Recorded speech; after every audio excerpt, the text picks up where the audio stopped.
first step making bread, we will need some specific materials.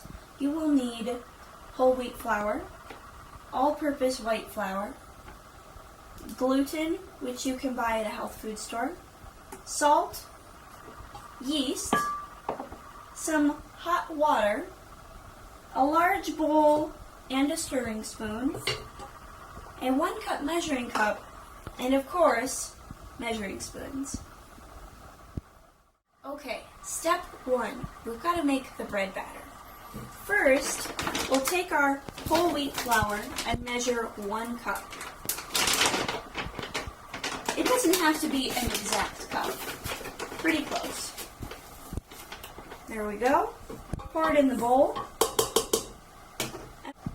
Next, we'll take the gluten, and gluten is just a little extra protein, and it gives bread that extra springiness. We're going to add 3 tablespoons of gluten. 1, 2, 3. Next, we will add 1½ teaspoons of salt.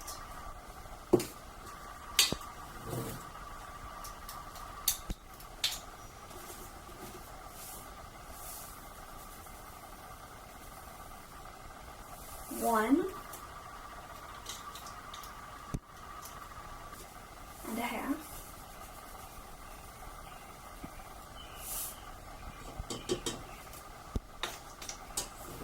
Next we'll add 5 teaspoons of active yeast.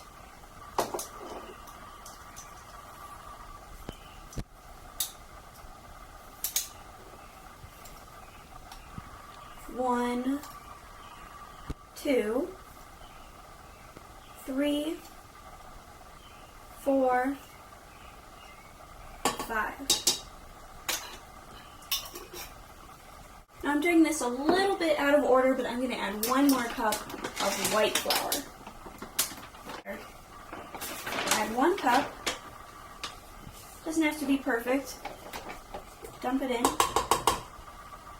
And we'll keep this white flour handy for our next step. Now that we've got all our dry ingredients, I'm going to mix them together. Make sure they're evenly mixed, no clumps, and they're mixed well. Okay. Finally, I have 2 cups of very warm water. I put it in the microwave for 2 minutes. I'm going to pour in the water and make a batter, which will be sticky. So watch. Pour it in. I pour about half in. I stir it and make sure I scrape the sides.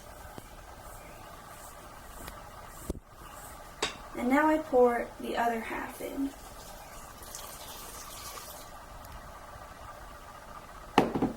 And I mix it well. Scrape the sides, stir down at the bottom to make sure that all of the dry ingredients are getting mixed thoroughly with the hot water. Now the water needs to be pretty hot so that the yeast can start its chemical reaction. So here we have our sticky bread batter. Alright, the batter is ready for the next step. Now really, all we have to do is add a bunch more flour.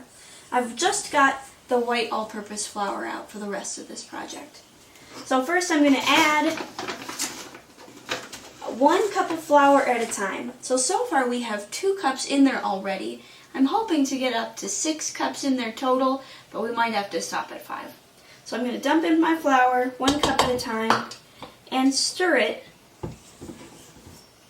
And the dough, because it was pretty wet, will absorb more of the flour, but it is getting thicker. You have to be really careful to stir down to the bottom of the bowl. Can you see that it's not quite as dry as it was before?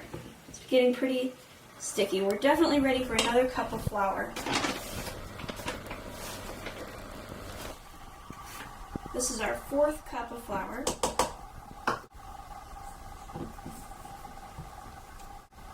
I'm scraping the sides to make sure that it doesn't get stuck. Okay, so we've got 4 cups of flour in there.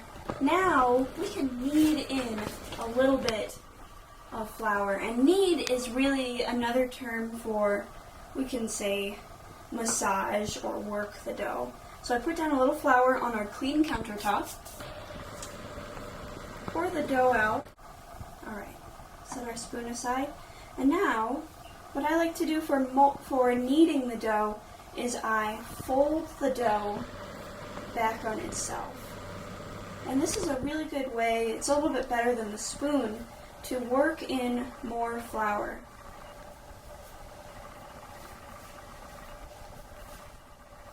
And as it starts to get a little bit stickier, you can add some more flour on top of the dough or on the sides of the dough until the dough feels springy.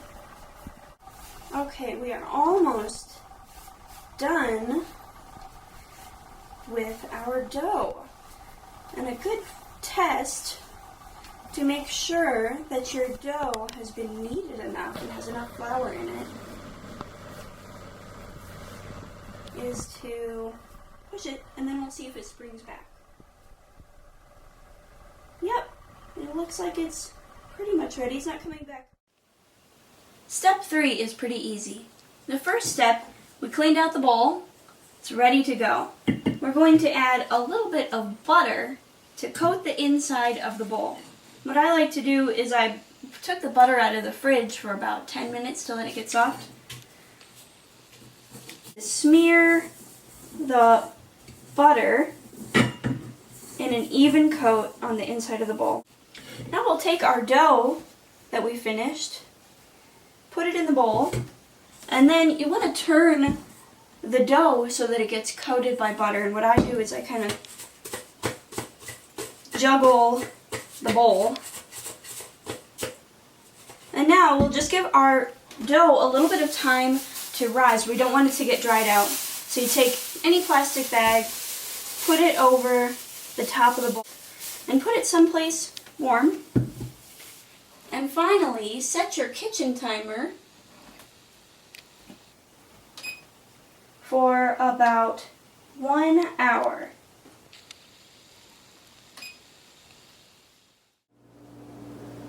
While our dough is rising, we can get our loaf pans ready. So what you'll need, this recipe is for 2 loaf pans. You will need some cornmeal and more butter. Our first step is to get the pans ready with a little bit of butter. Okay. Each pan has a little bit of butter, and now we'll add just a little bit of cornmeal, about 1 tablespoon to each pan, but you don't have to measure it. What you can do is just tap, whoop, that's way too much, so we'll spread that out in this pan. Okay, all set. We're still waiting for our bread, but our 2 pans are ready. So we waited an hour, and our bread almost doubled in size. Let's see how it's doing.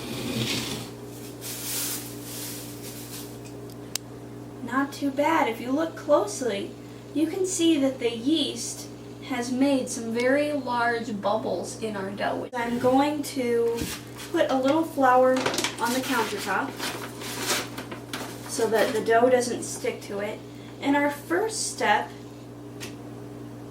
is we're going to turn out the dough onto the countertop and then just divide it in 2 pieces and cover it with the plastic so it doesn't dry out. And we'll leave it for about 10 minutes. I'm turning out the dough. You might find it helpful to put a little flour on your hands because it's pretty sticky at this point. And I'm just going to gently tear the dough into 2 pretty even sized balls.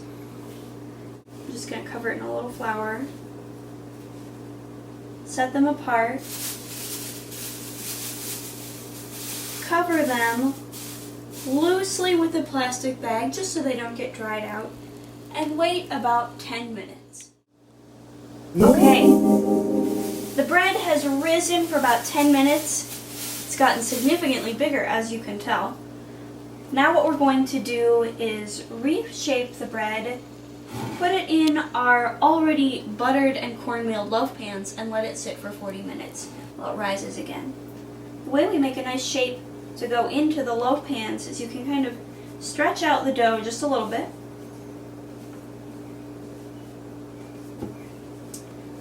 Fold in, so we've got a rectangle here. Next I'm going to fold in the ends and gently roll the dough into kind of a log and put it in the loaf pan. And now we'll leave them for 40 minutes. And again, we don't want these to dry out. So I'm just going to do what I can. I don't want to make this too difficult. So I just put the same plastic bag over the top as best I can so they don't get dried out. Now let's set a timer for 40 minutes. Now we're going to set the oven to 425. Our oven is ready at 425 degrees Fahrenheit, so all we have to do is put the bread into the oven and set the timer for the bake time. Make sure you use some hot mitts so that you don't burn your hands on the oven. First we'll open up the oven, push the rack back in, close the door, and set the timer for 35 minutes. The bread's done. Time to take it out of the oven and take it out of the pans.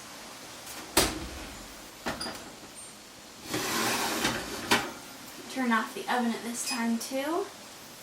The pans are going to be very hot, so make sure you use an oven mitt. They're pretty easy to take out of the pan since we put the butter on already with the cornmeal.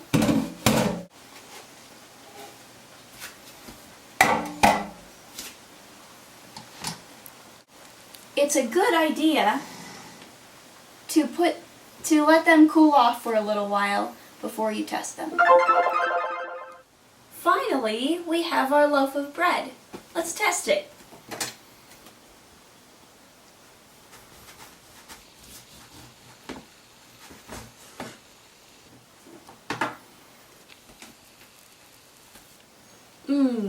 Just right.